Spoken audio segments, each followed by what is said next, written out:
सबसे बड़ी पुलिस प्रशासन की कमी है। जो इतनी भीड़ इलाके में जाम लगा हुआ, अगर ये जाम नहीं होता, ये खाली जगह में फटती है, कैसे ही होता, दुर्घटना हुई है जो इमरजेंसी, ये पुलिस वाला कोई नहीं था यहाँ मौके पर। 2 पुलिस वाले ब्लास्ट के बाद चौकी में से आए अंदर से, जो मौके पर आए। मेरे साथ जो बॉडी निकलवा रहे थे गाड़ी में से, गाड़ी में ऐसे डैमेज हो गई थी बॉडी, जो हमें चीर के मतलब पब्लिक की मदद से निकालनी पड़ रही थी। अब फिर 10 मिनट बाद पुलिस प्रशासन आया यहाँ पे, जो बॉडी निकलवाया। 4 बॉडी मैंने टैक्सी ड्राइवर की ड्रेस में वो निकलवाई है, एक जिंदी, बाकी 3 बॉडी। गाड़ी जो आपने आइडेंटिफाई की है वो कहाँ का नंबर था, कैसी गाड़ी थी? मैं नंबर पूरा याद नहीं, मैं नंबर प्लेट मैंने दीवार से उठा के उस गाड़ी की आधी थी। HR नंबर HR 26 करके लास्ट में 7674 है।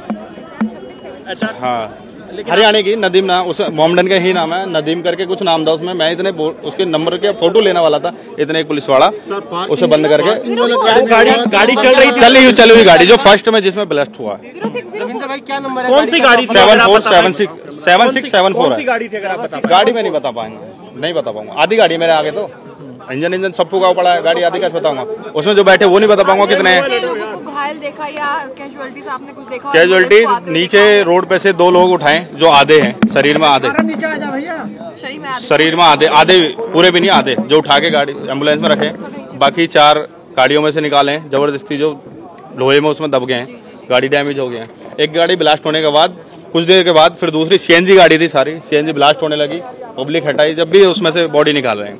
पहली जो गाड़ी में धमाका वो कितनी तेज था धमाका? जो पहली गाड़ी में इतना तेज धमाका था, यहाँ से मैं कह रहा हूँ 1 किलोमीटर तक धमाका गया, इतना तेज धमाका था। कितनी देर बाद यहाँ पर जो है 10 मिनट बाद सब आए।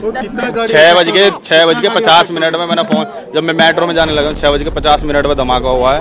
उसके 10 मिनट बाद 10 मिनट में तो हमने बॉडी सब निकाल दी थी। आपने कुल कितनी बॉडीज निकाली? मैंने 4 बॉडी गाड़ी में से निकाली, 2 बॉडी रोड से उठाई है। দিল্লিতে একেবারে ঘটনাস্থল থেকে রয়েছেন আমাদের অপর প্রতিনিধি বিজেন্দ্র সিংহ। বিজেন্দ্র, তোমার কাছে এই বিষয়ে আসতে চাইবো, এই উমর মোহাম্মদ যে কিনা পেশায় চিকিৎসক, i20 গাড়ির স্টিয়ারিং ছিল তার হাতে, কিন্তু কখন সে ঢুকলো, কতক্ষণ সে অপেক্ষা করলো সিগন্যালে, মানে একের পর এক টাইম লাইনটা যদি একটু তুমি আমাদের সামনে তুলে ধরো।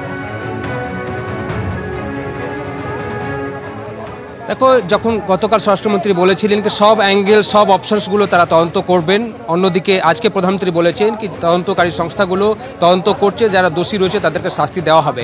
এখানে ডক্টর উমরের ভূমিকা সবথেকে গুরুত্বপূর্ণ, কেন ডক্টর উমরের যে এখন অবধি ট্র্যাক করতে পড়েছে দিল্লি পুলিশ এবং NIA, সেটাতে জানা যাচ্ছে কি সেও ফরিদাবাদের মডিউলেরই একজন সদস্য। ফরিদাবাদ থেকে সে সকালে বেরোয় এবং তখন বদরপুর বর্ডার হয়ে দিল্লিতে ঢোকে। দিল্লিতে ঢোকার পর 3টের সময় সে পৌঁছে যায় লালকেল্লা এলাকায়, সুনেরি মসজিদ, যে এখানে ঠিক এখান থেকে 1 কিলোমিটার দূর সুনেরি মসজিদ রয়েছে, সেখানে সে গাড়ি পার্কিং করে, পার্কিং স্পেস সেখানে রয়েছে।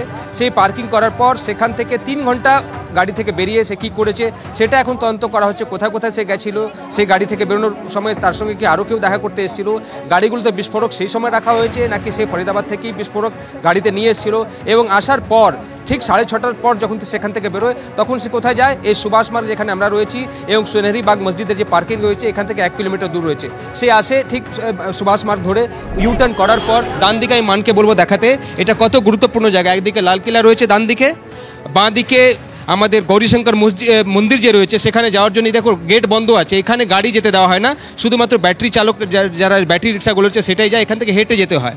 গতকাল সোমবার ছিল এবং প্রচুর ভিড় হয়েছিল, যেহেতু শিব মন্দির রয়েছে গৌরীশঙ্কর মন্দির, সেখানে প্রচুর মানুষ ভিড় করেছিলেন গতকাল সন্ধ্যেবেলা। সেদিকে কি যাওয়ার কোনো উদ্দেশ্য ছিল, এটা একটা সন্দেহ রয়েছে, কেন কি যখন সে রেড লাইটের কাছে আসে সেই সময় থেকে দেখে কি ডান দিকে গাড়ি যাওয়ার জন্য কোনো পারমিশন নেই, সেখানে থেকে তাকে গাড়ি আটকে দিতে হবে এবং হেঁটে যেতে হবে যদি কাউকে যেতে হয়, বা ব্যাটারি রিক্সায় যেতে হবে। তখন ঠিক যেখানে রেড লাইটটা দেখা যাচ্ছে, রেড লাইটের পাশেই গেট নম্বর 4 রয়েছে মেট্রোর, সেখানে বিস্ফোরণ হয় যখন স্লোলি গাড়িগুলো মুভ করছিল, যেহেতু রেড লাইট ছিল। এবং এখানে সন্ধ্যেবেলা গতকাল যেহেতু গৌরীশঙ্কর মন্দিরে প্রচুর ভিড় ছিল, বাজার খুলেছিল, চাঁদনি চক মার্কেট ছিল, এখানে লালকেল্লা যারা দেখতে আসেন তাদের ভিড় ছিল, তো প্রচুর ভিড়ের মধ্যে সে গাড়িগুলো স্লো চলছিল এবং সেই সময় বিস্ফোরণ হয়েছে। বিস্ফোরণটা অ্যাক্সিডেন্টালি হয়েছে নাকি সে অন্য জায়গায় কোথাও বিস্ফোরণের জন্য যাচ্ছিল সেটা হয়েছে, সেটা একটা তদন্তের বিষয় রয়েছে। তার সঙ্গে সঙ্গে ফিদাইনের একটা অ্যাঙ্গেল আসছে কি সে যখন জানতে পারে কি ফরিদাবাদের মডিউল বাস করে দিয়েছে জম্মু কাশ্মীর এবং হরিয়ানা পুলিশ, সেই জায়গা থেকে যখন সে জানতে পারে কি এখন তার কাছে পুলিশ পৌঁছতে পারে, তখন কিন্তু সে ফেদাইন করেছে এবং নিজেই ডিটোনেট করে দিয়েছে। সেই অ্যামোনিয়াম নাইট্রেট খুব সম্ভবত ছিল গাড়ির মধ্যে, এবং হাজার হাজার কিলোমিটার হাজার কিলো যে অ্যামোনিয়াম নাইট্রেট ছিল সেটা ধরা পড়েছে ফরিদাবাদে। এবং তারপর এইখানকার ঘটনা এখনও তদন্ত চলছে, অফিসিয়ালি এখনও এজেন্সিসরা কিছু জানায়নি, কিন্তু মনে করা হচ্ছে কি মোহাম্মদ ওমর, এই যে ডাক্তার ওমরের যে অ্যাক্টিভিটিসগুলো গতকাল সকাল 8টা থেকে এই সন্ধ্যে 7:30 8টা অবধি যে তার অ্যাক্টিভিটি ছিল সেটাকে ট্র্যাক করার চেষ্টা করা হচ্ছে, কোথায় কোথায় সে গেছিলো, এবং সেটার জন্য সাহায্য হচ্ছে সিসিটিভি। সেই সিসিটিভির মধ্যে আমরা অনেক জায়গায় দেখতে পাচ্ছি তাকে কি সে পার্কিংয়ে বেরোচ্ছে, এবং যখন গাড়ি I-20 তার গাড়ি পার্কিংয়ের দিকে যাচ্ছিল তার ফুটেজও দিল্লি পুলিশের কাছে এসছে। এই তল্লাশি কিন্তু একটা বড় রোল রয়েছে এই ওমরের, এবং তার ভূমিকাই তদন্ত করা হচ্ছে। কেন কি যে তারগুলো রয়েছে, যে ডটসগুলো রয়েছে, একদিকে কাশ্মীর, পুলওয়ামা, অনন্তনাগ, তারপরে হরিয়ানাতে ফরিদাবাদ, দিল্লিতে লালকেল্লা এবং ইউপিতে সাহারানপুর, এবং ডাক্তারদের একটা যোগ রয়েছে, যারা যারা ডাক্তারি পড়ার পর ডাক্তারিতে যোগ দিয়েছেন, প্রাইভেট হাসপাতালে কাজ করছিলেন, এদের ভূমিকা চলে এসছে। এদেরকে আটক করেছে দিল্লি পুলিশ এবং জম্মু কাশ্মীর পুলিশ, এবং তাদের ভূমিকা তদন্ত করা হচ্ছে। অন্যদিকে আজকে যখন স্বরাষ্ট্রমন্ত্রী মিটিং করলেন সেখানে আমরা দেখলাম জম্মু কাশ্মীরের ডিজিপি ভার্চুয়ালি জয়েন করেছিলেন। কাশ্মীরের কিন্তু তার রয়েছে, এবং সেখান থেকে স্টার্ট হচ্ছে এই পুরো কনস্পিরেসি, পুরো মডিউলের কাজ। এবং এই মডিউলকে বাস করা যখন হলো ফরিদাবাদ মডিউলকে, এদের লিঙ্ক কিন্তু অন্য রাজ্যগুলোতে পাওয়া যাচ্ছে। এদের আরও কোনো মডিউলের সঙ্গে লিঙ্ক রয়েছে কিনা সেটা এখন তদন্ত করছে আধিকারিকরা। অফিসিয়ালি এখনও কিছু জানানো হয়নি, কিন্তু এর আগে যখন আমরা দেখতাম RDX ব্যবহার করা হতো, এখানে খুব সম্ভবত অন্য কোনো কেমিক্যাল বা অন্য কোনো বিস্ফোরক ব্যবহার করা হয়েছে। একদমই যে কথা তুমি বলছিলে যে জৈশের জঙ্গি মডিউল কিভাবে কাজ করেছে এই দিল্লিতে বিস্ফোরণের ক্ষেত্রে আমরা আলোচনা করব। ব্রিগেডিয়ার দেবাশিস দাস আমাদের সঙ্গে রয়েছেন, কিন্তু তার আগে আমি আপনাদের সামনে তুলে ধরতে চাইবো একেবারে সেই বিস্ফোরণের মুহূর্তের ছবি। দেখুন আরো একবার।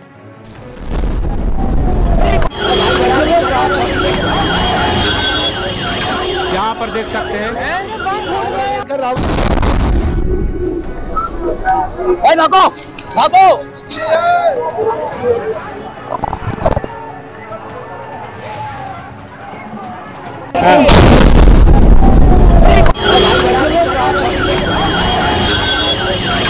यहाँ पर देख सकते हैं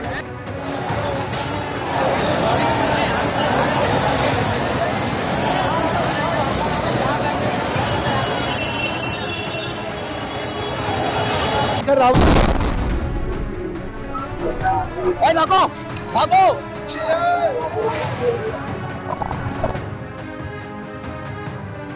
অর্থাৎ অন্যান্য দিনের মতোই ব্যস্ত ছিল ওই এলাকা, এবং ওই লালকেল্লা চত্বর বলার অপেক্ষা রাখে না যে কতটা হাই সিকিউরিটি জোন। সেখানে ব্রিগেডিয়ার দাস একজন ডাক্তার যে কিনা এই জৈশের জঙ্গি মডিউলের সঙ্গে যুক্ত, সে তো এইভাবে বিস্ফোরক ভর্তি গাড়ি নিয়ে অনায়াসে ঢুকে পড়লো। এবং এই জঙ্গি মডিউল কিভাবে কাজ করেছে দেখুন, একটু আগে প্রধানমন্ত্রীও বললেন যে সারা রাত ধরে সমস্ত এজেন্সিরা ঘটনার দিক তদন্ত করছেন এবং তারগুলো জোড়া হচ্ছে। এটা খুব ইম্পর্টেন্ট কথা যে তারগুলো জোড়া হচ্ছে, মানে আমরা ছোট ছোট সার্কিট দেখতে পাচ্ছি যে একটা আহমেদাবাদ থেকে আইসিস মডেল বেরিয়েছিল, তাদের একটা তার, এবার ফরিদাবাদ, এদিকে আমাদের পুলওয়ামা থেকে ডাক্তার মেডিকেল ডক্টর আদিল, যিনি JEM এর পোস্টার লাগাচ্ছিলেন রাত্রিবেলায়, সিসিটিভি ক্যামেরায় ধরা পড়েছিলেন। তারপরে ফরিদাবাদের ডাক্তার, যার কাছ থেকে প্রায় 3000 কেজি এক্সপ্লোসিভস পাওয়া যায়, তারপরে আরেকজন লেডি ডক্টর, এবং এখন আরো বেশ কিছু লোক ধরপাকড় হয়েছে। তো এই তার জোড়া হচ্ছে, জুড়তে জুড়তে জুড়তে জুড়তে তারগুলো কিন্তু পৌঁছাচ্ছে আলটিমেটলি গিয়ে কাশ্মীর, সাউথ কাশ্মীরে, এবং আবার সেইখান থেকে যদি দেখেন তার পৌঁছাচ্ছে কিন্তু পাকিস্তানে। এবং এই যে ষড়যন্ত্রটা, এটা নিখুঁতভাবে এমনভাবে করা হয়েছে যাতে সাপও মরে এবং লাঠিও না ভাঙে। কারণ ভারতবর্ষের ডাক্তার, ভারতবর্ষের নাগরিকরা এই ঘটনাতে আপাত দৃষ্টিতে সামনে এগিয়ে এসছে যে আমাদের দেশের শত্রু দেশের মধ্যেই। এই মুহূর্তে পাকিস্তান টেররিস্টের সেই রকম এস্টাবলিশমেন্ট পাওয়া যাচ্ছে না। এবার এইটার কারণটা কি? কারণ এক তো আসিম মুনির সতর্ক হয়ে গেছে অফ সিন্দুরের পরে, দ্বিতীয় কথা যেহেতু ভারত একটা অঙ্গীকার করেছিল যে এরপরে যদি কিছু হয় তো ভারত সোজাসুজি এটাকে যুদ্ধ বলে মেনে নেবে, তো পাকিস্তান কিন্তু বসে আছে যে ভারত থেকে এই মুহূর্তে হয়তো কোনো হঠকারিতাপূর্ণ অ্যাটাক আসবে, এবং তাহলে তারা চীন, তুর্কির সাহায্য নিয়ে একদম গুছিয়ে তৈরি আছে যে ভারতকে সেটার মিলিটারি জবাব দেবে। এই মুহূর্তে পাকিস্তান নোটাম জারি করেছে যাতে নো ট্রাফিক টু এয়ারম্যান, যেটা আমরা জানি যে কোনো যাতে ভারতের কোনো এয়ারক্রাফট ওদিকে এলে তাকে শত্রু মানা করা হবে। এইবার এইখানে আসি যে ভারত কিন্তু আমি যেটা দেখলাম আমাদের রক্ষামন্ত্রী বা প্রধানমন্ত্রীর গলায় বা হোম মিনিস্টারের গলায়, ভারত কোনো তাড়াহুড়োতে নেই। ভারত সময় নেবে, সময় নিয়ে প্রতিঘাত করবে। আমরা অফ সিন্দুরে দেখেছি ভারত সমস্ত প্রমাণ ছিল, তাও ভারত 12 থেকে 13 দিন সময় নিয়েছিল। এখানে হয়তো তারও বেশি সময় নেবে এবং প্রত্যাঘাত তো করবে, কারণ প্রধানমন্ত্রী বলেছেন, তো আমাকে তার কথাটা মেনে চলতে হবে যে প্রত্যাঘাত হবে। এবং সেইখানে একটা আপনি যেটা বললেন যে এই দিল্লিতে এরকম ভাবে কি করে এলো, এখন দেখুন ডাক্তারদের আমরা আস্থা করি, কোনো ডাক্তার যদি কখনো রাস্তায় সার্চিংও হয়, ডাক্তারবাবু জানলে লোকে ছেড়ে দেয়।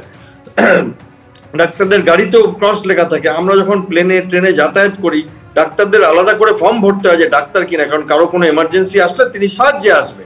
এখন এখানে দেখা যাচ্ছে যতগুলো লিঙ্ক আছে সবাই ডাক্তার, সবাই সাউথ কাশ্মীরের লোক। এইটা একটা তাজ্জব ব্যাপার হচ্ছে যে এদের কি করে ইন্ডক্ট্রিনেশন হলো, এত নিখুঁতভাবে এত পড়াশোনা জানা ব্যক্তিরা জীবনের ঝুঁকি নিল। এইখানে আসে যে অত্যন্ত জঙ্গি যারা হয় চরমপন্থার, তারা কি না করতে পারে। দেখুন যে ডাক্তাররা বম ব্লাস্ট করতে পারে, ফিদাই অ্যাটাক করতে পারে।